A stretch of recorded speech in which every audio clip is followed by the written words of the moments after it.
It's day number 8 of Vlogmas. Vlogmas. Vlogmas.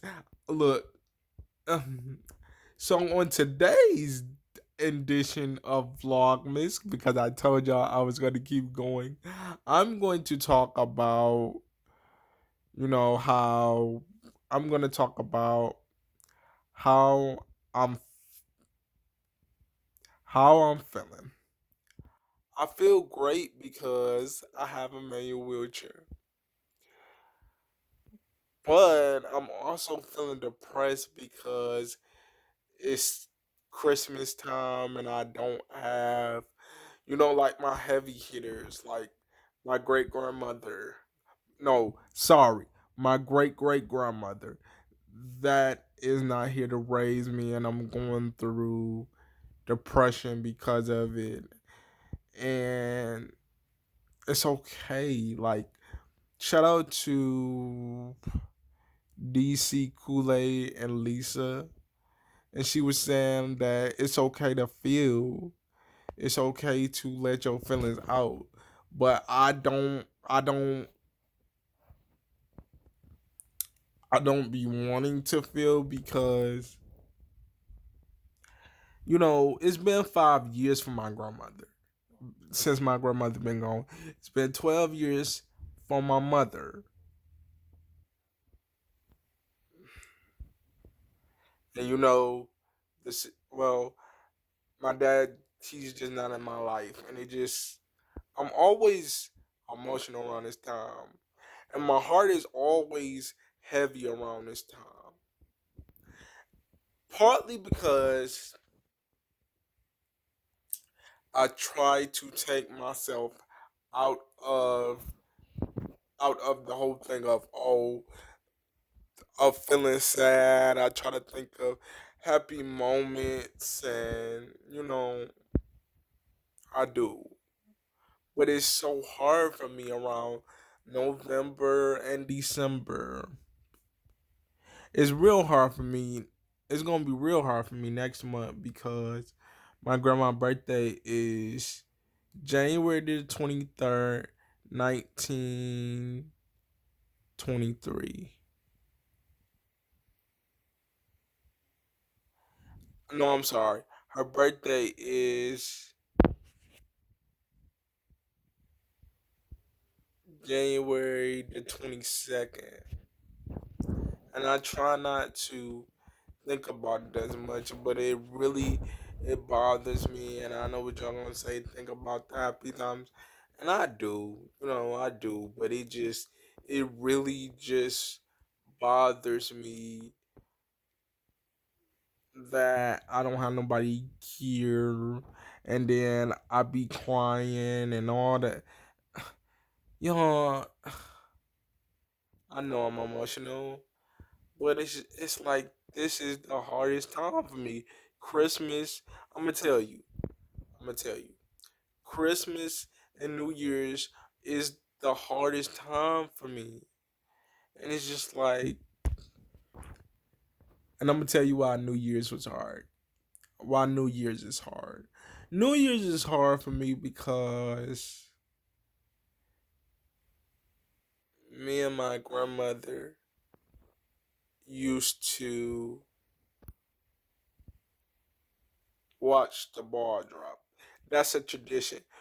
Me and my grandmother, she used to be like, okay, David, we gonna watch the ball drop. And I stopped doing that because every year I cry when the new year is coming. Y'all, I can't y'all like and my mother is not here. Oh man, like I have so many memories with my mother and my grandmother, but I really, like one time, okay, I'll give y'all a quick story time.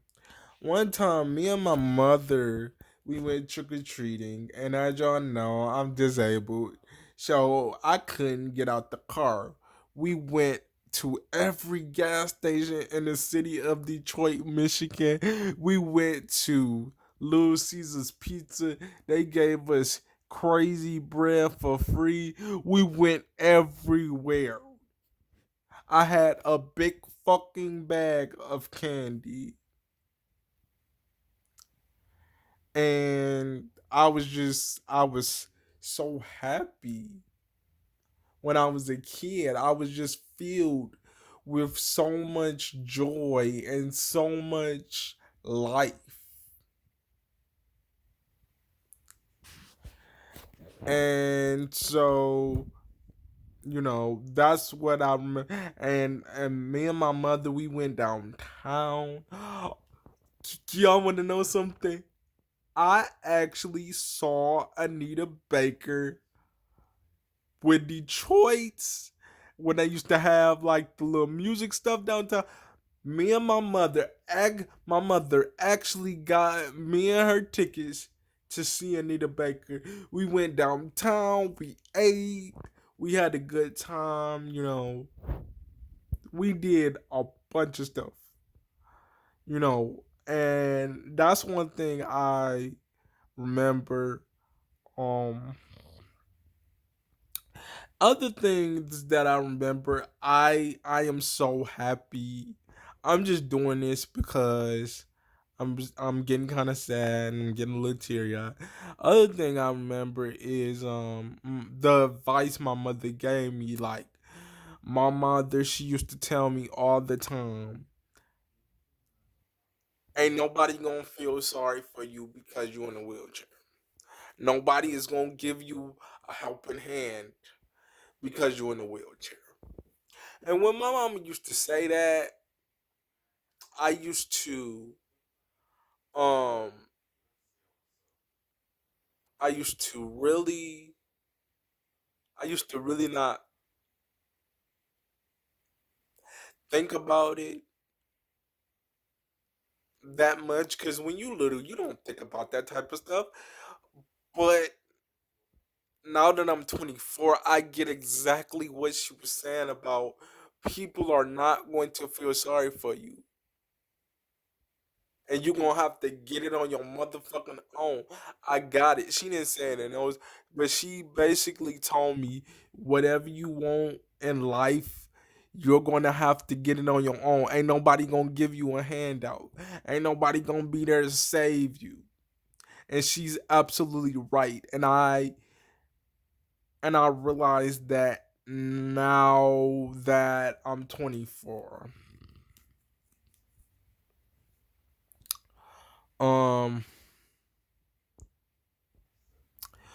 what okay, the good thing that I can say about my grandmother is that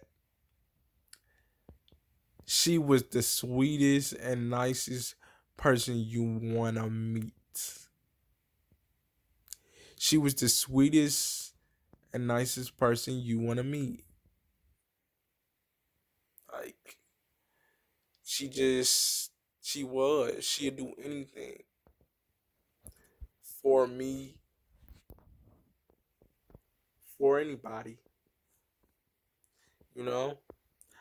She, I have this, I'm a quick story time. My grandmother bought me this coat. And I'm gonna show y'all one day. I'm gonna put it on and I'm gonna show y'all when the spring comes.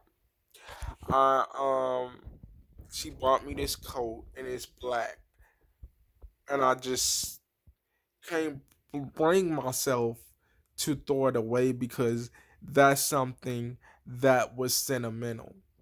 Another thing that I did have was a T-shirt, and this was back when I believed in God and all that mumbo jumbo. My grandmother had a shirt that said, "God's been good to me." Now, when I was in the group home, they would mix my clothes up. And if you want to know about my group home experience, you're gonna have to go way down to find that video. But If you want to know, or if you want me to talk about it again, I can. I can put up a new video. Um, just let me know down in the comments. But this new person, she came in the house again. They mixed my clothes up, and the girl had my grandma's shirt on. Ooh, ooh, excuse me. Ooh, excuse me. The girl had on the same shirt that was sentimental. Ooh, excuse me. The girl had on the same shirt. Ooh,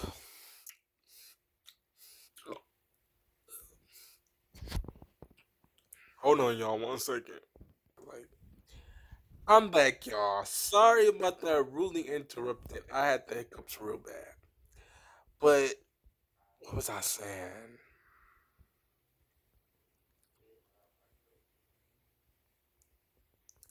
Oh yeah, I know what I was saying.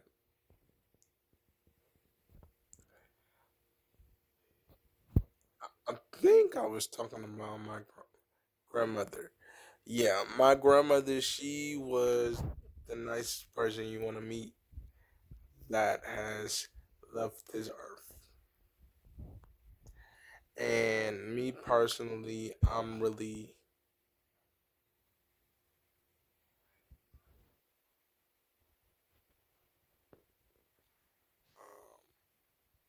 I personally, I miss her every day, just like I miss my mother every day. You know, and I still think about them, and I love both of them dearly. And I know the question is gonna be asked: if you could bring both of those people back, would you? Oh, I know what I was talking about.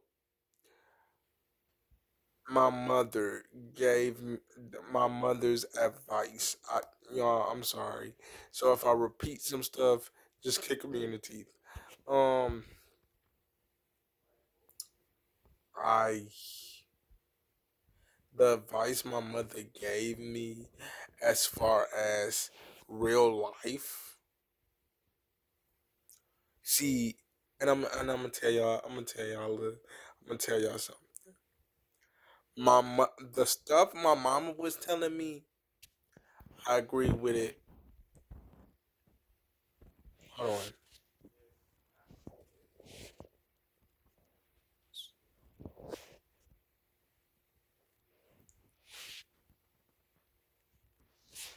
Okay, I can't get rid of it.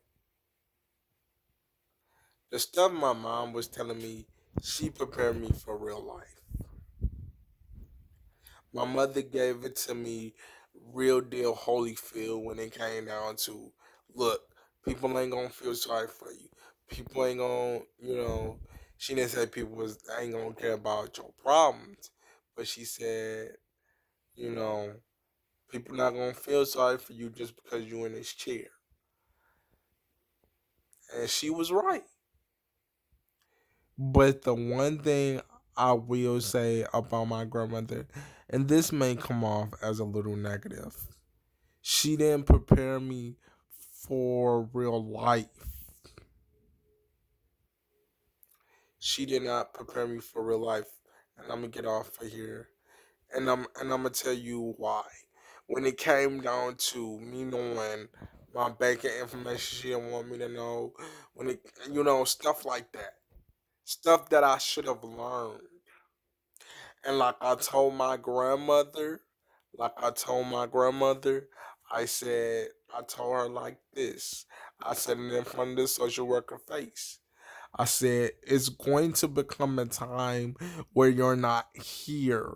And I wasn't disrespectful. There's going to become a time where you're not here, and I'm going to have to learn how to do these things. Excuse me 1 second.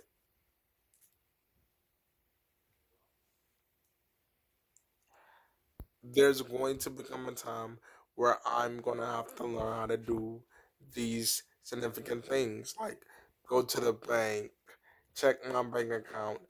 I know how to do all that stuff now because I've learned. But back then, yeah.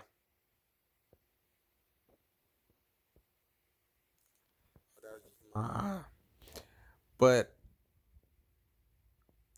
at the end of the day, I know that they wouldn't want me to be sad. I know they would want me to be happy. And they would want me to be living. So that's day number 8. That's day number 8. See y'all tomorrow for day number 9.